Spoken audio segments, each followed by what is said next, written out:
Hey everyone, welcome to Living the Reno. Today we're going to be framing out some basement walls.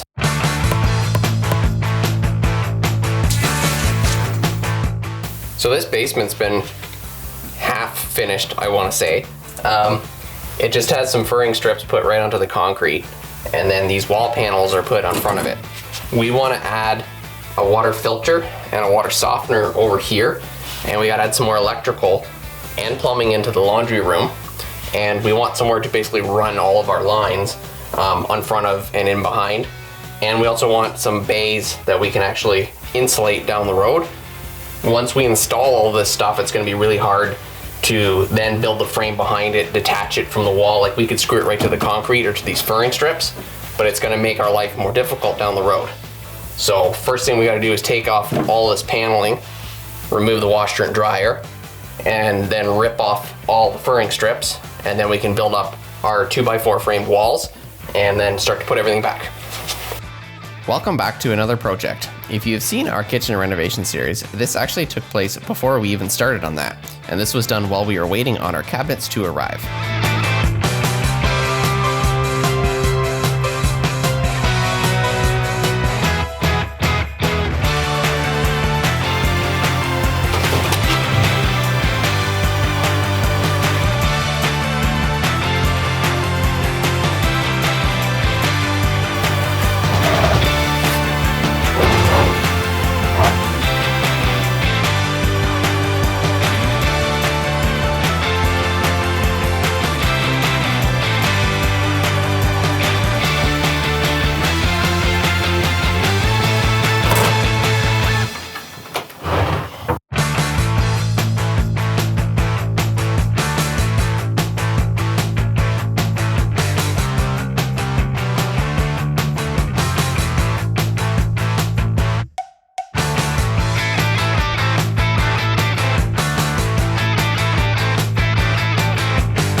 Okay, everything's out of the way. Let's get these wall boards off. We already started on these ones earlier.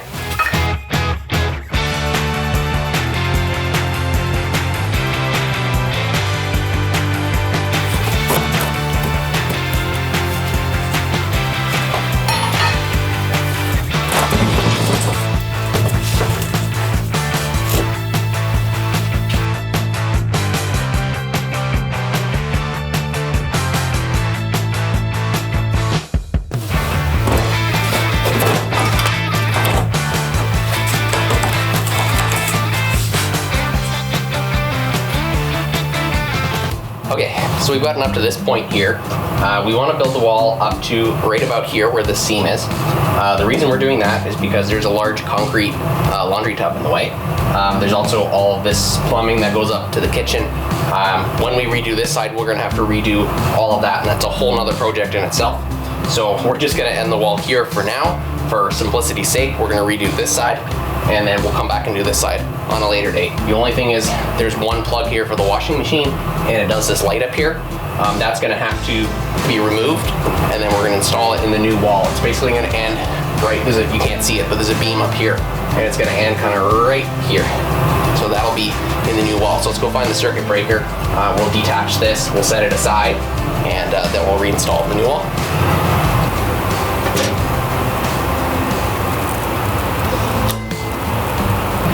So we got the power off. We can tell the power's off because the light that was plugged into it is off, but we are going to check it with this tester.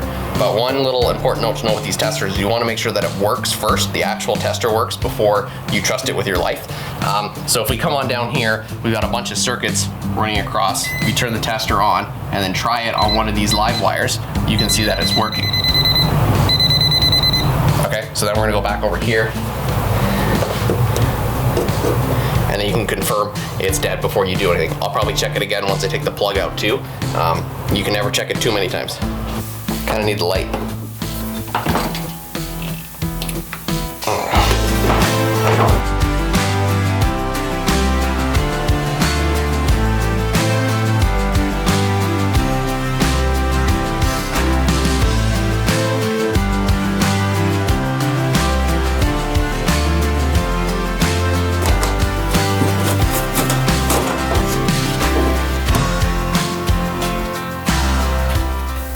So it looks like all of these are attached to the concrete with Tapcons. Seems to be all of them are. So I should just be able to unscrew them all. So let's get these out of the way.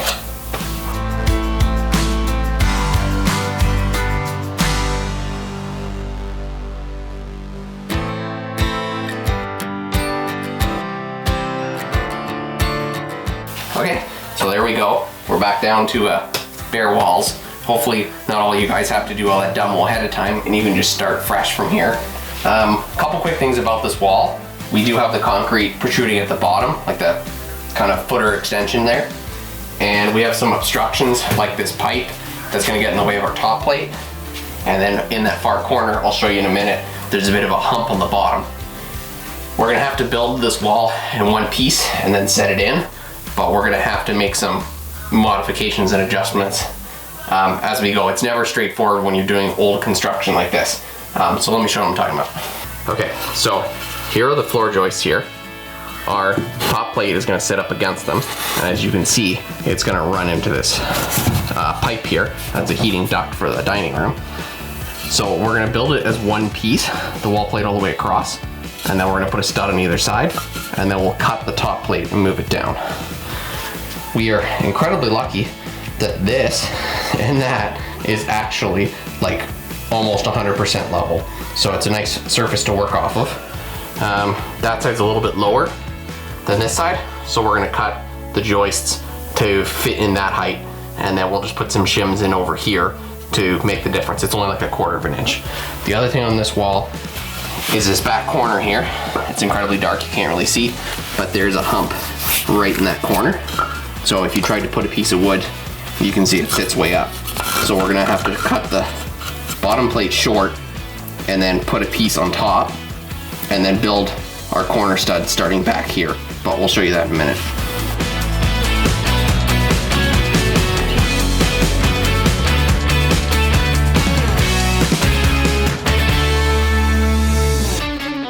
Okay, so I always like to make this little diagram so I can refer back to it. I got all my measurements on here. So our top plate here is gonna be 81 inches total. Our bottom plate is actually only gonna be 77.5, but then we're gonna cut a piece of wood that's gonna go across the back here on top to make up a total of 81 inches. So we're just gonna use an offcut for that piece. And then between the edge of this one and the edge of that one, we're at 23 inches. And we're doing all of these 24 in center, so these are just slightly less. Obviously this is just the bay between that ductwork. So we're gonna go from the corner 24 in center, and this one lands very close to 24 in center. And we'll just manipulate it a little bit to either make it 24 or just less than. All of our studs, so this is the shortest measurement, is 65 3/4. The tallest measurement was only about just under 66, so we'll be okay to shim that like less than 1/4 of an inch gap. -3 inches for your top and bottom plate. And we're gonna be at 62 3/4 for our studs, except this one, I forgot to measure, will be an additional 1.5 inches for this extra piece of lumber. So that'll be slightly shorter. So let's go cut all these pieces and put it together. I should also mention the way we're gonna be working with this piece here is we're gonna have our 2x4 sit here, and there's gonna be an air gap behind here. We'll explain that a little later in the video. But we're gonna sit out just past this lip. We're gonna roughly aim for about a furring strip width here, so about 3/4 to sit just like this. And then we can attach this down here, and we can put a piece of insulation, and then we can also put whatever wall finish we want on front of it later. Right now, we're just gonna be building this and getting it set up for later and putting everything back. But once all the mechanical's done, electrical, and we come to actually finish the room, we'll be able to then go all the way down and hide this plate all within the wall.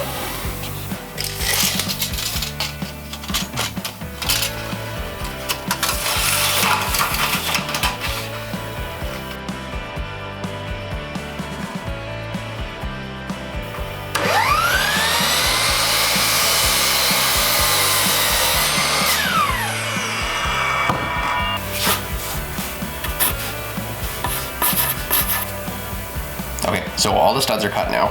I got them labeled in order that they go across the wall, because when I was double checking the measurements, the concrete's not totally smooth, and so it was throwing some of the measurements out. We also have to have room for the sill gasket to fit in there, so you want it a little bit loose. So if you want to make sure your wall's gonna fit before you build it and put it in place, you can do this trick. So take a top and bottom plate, so take 2 scraps of lumber, like that. Put it where you're gonna go. If it's on the floor, it's on the floor, but obviously wherever your bottom plate's going. And then that represents your bottom and your top plate. So in our case, it's gonna sit out about like that. And then take your stud, put it on there, and then check it against the joist. This is what you want. You want it to just barely float across there, because once you put the sill gasket in, it'll snug it up, but it won't lift the ceiling. That's what you want.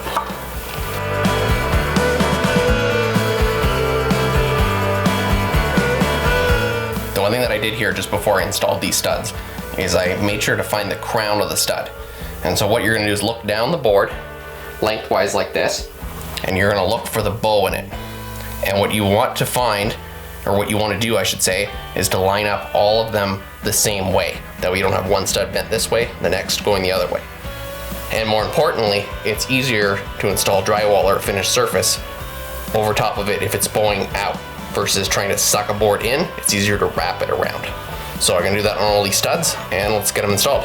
Okay, so I lined up, I got my top plate up here. You can pay attention to the bow in that board too, as well. I try to pick the straightest boards for the top and bottom, so there really isn't any bow in them, but you kind of want to just match it up. And then down here is where we have this weird corner. So this plate ends before that hump, and then this sits over top of that little mound of concrete there. And then this will attach here, so we have our stud in the corner, and then we have a little bit of a gap here before we actually hit the concrete wall at the back. So that'll be our bottom plate, and then our top plate is one piece for now.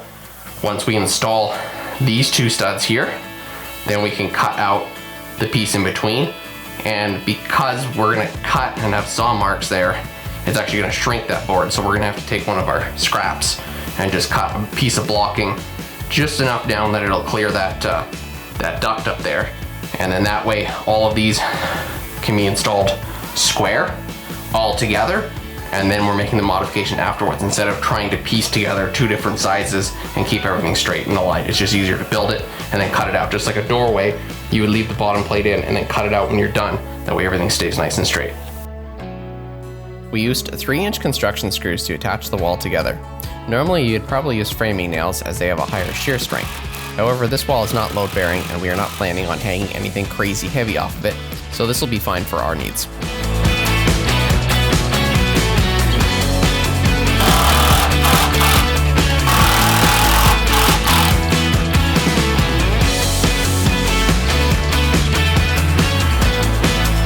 So starting on this side of the wall, we're gonna mark our studs 24 inches on center. The standard is 16, and you can actually see that most measuring tapes will have it in red or in a different color, or just highlighted.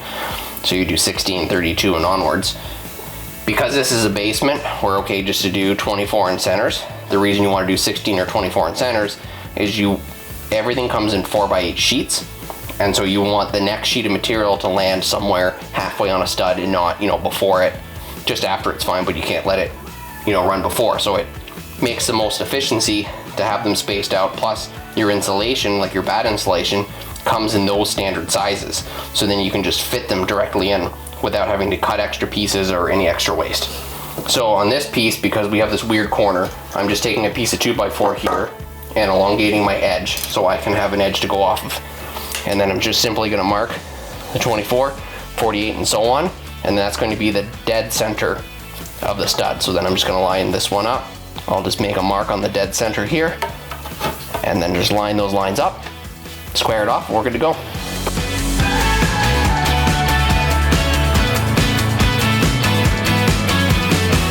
So I should also mention that if your top and bottom plate are the same size, you can line up your top and bottom plates together and then mark all of your studs on center and then separate them, so that when you put it back together, you're more likely to end up with square than trying to measure it kind of as it sits in place. I had to do a workaround because that bottom plate isn't quite the same height, but we figured it out. Here's how that bottom corner turned out. So that's where that bump up in the concrete over there. That's where that's gonna sit. And then this close stud bay here. So we've got 24 center to that one, and then to this one. So we're perfect there. And then this one is just shy of 24, so that's fine. And then there's this little gap in between, which is gonna go up here. So we're gonna have to cut this top plate now, and then cut a new piece just down here, so we can clear that vent.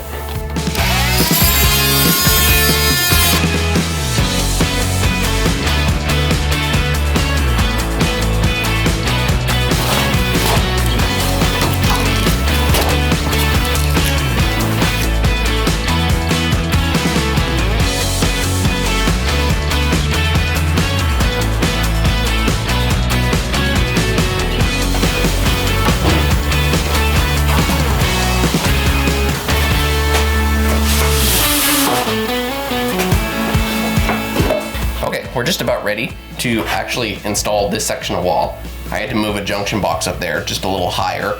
It's actually going to become our circuits for this wall. It used to go out to the old carport, but unfortunately it was a few inches too just below the floor joist there, so I had to move it up. Now what we're going to do with this wall here is I've stood it up. This is the back side of the wall, and this is the front. Luckily, it's obviously shorter because of the bottom plate there, so it gives us a little bit of leeway to move the wall around, which is nice. But what we're actually going to do is apply house wrap to the back of here, and the reason we're doing that is that house wrap will help if any water gets through the concrete and basically onto the wall. It'll prevent it from getting into the insulation. It'll also prevent the insulation from falling out of the stud bay and touching the concrete. You want to make sure that the studs don't actually touch the concrete, because it'll transfer the heat from the outside through. It'll also transfer moisture that you don't want.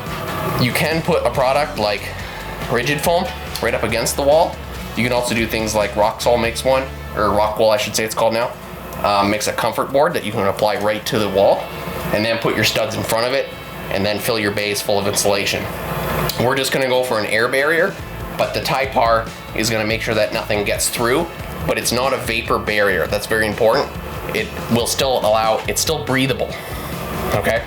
So if water gets through the wall and touches the back of it, or water were to get in through this side by accident, it would actually let it breathe through and let the moisture escape and not get trapped and create mold and mildew. So that's the difference between house wrap and an actual vapor barrier. Is completely waterproof. It won't let anything in and out. So you want your walls to breathe a little. So we're gonna unroll it here. This is only like a 5 foot something section. We have a 9 foot roll, so we're gonna have to cut it down, and we'll put a couple staples on this side just to keep it up. We'll wrap it around the ends so we can join it to the next piece. And then we got our sill gasket down there. We put that on, just a couple staples to keep it in place, and we'll set the sill gasket down on that ledge, and then we'll lean it up, we'll shim it, secure it, and then we'll move on to the next wall.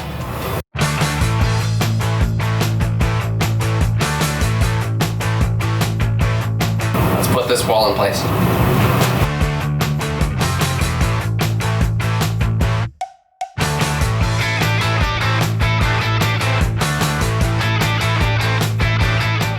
Hey guys, so we had a little bit of a fail. We had to do a bit of surgery, and we put some pressure treated board down there. The wall was too large to account for the sill gasket to fit. Even though there was a little gap there, it took all of that gap, and then the concrete's so rough when you try and push it in, it would just rip the sill gasket right off. So it was either take all the studs apart, take the house wrap off, cut all the studs and reinstall it. We had a piece of pressure treated lumber that was lying around from our fence build, so we just used that on the bottom instead. When we build these walls, we're gonna have to make them a little bit shorter so we can actually stand up the wall in place. This wall was also a challenge because of this. This is the main water line that comes in, so we weren't able to just come at it straight on, set the bottom down, and then push it into place. So now we're just gonna throw some tap cons in here, probably 3 or 4, doesn't need too many, and then we're gonna take a break, and we'll come back tomorrow and we're gonna do that wall.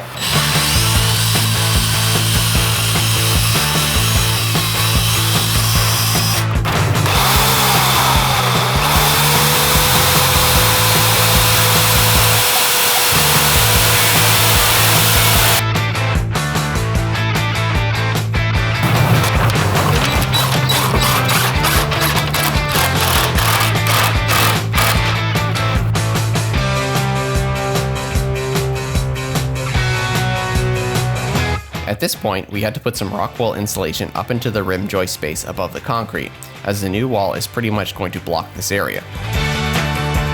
We also had to add some blocking between the floor joists, as the wall is going to land halfway in between them, and we needed a surface to attach the top plate to. We built this wall in 2 sections as we do not have lumber long enough to do it all at once.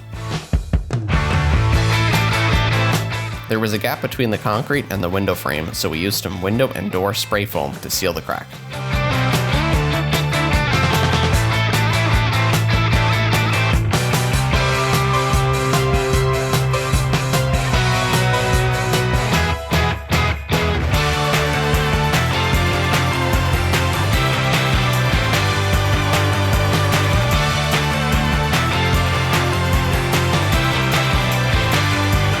Down the road, we will extend the window frame out to the finished wall, but for now we are going to move everything back into place.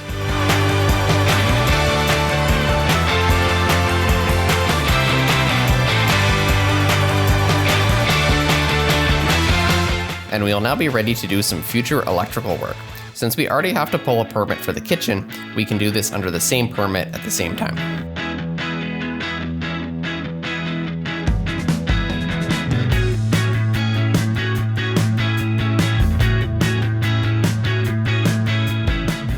Okay, well that's a wrap.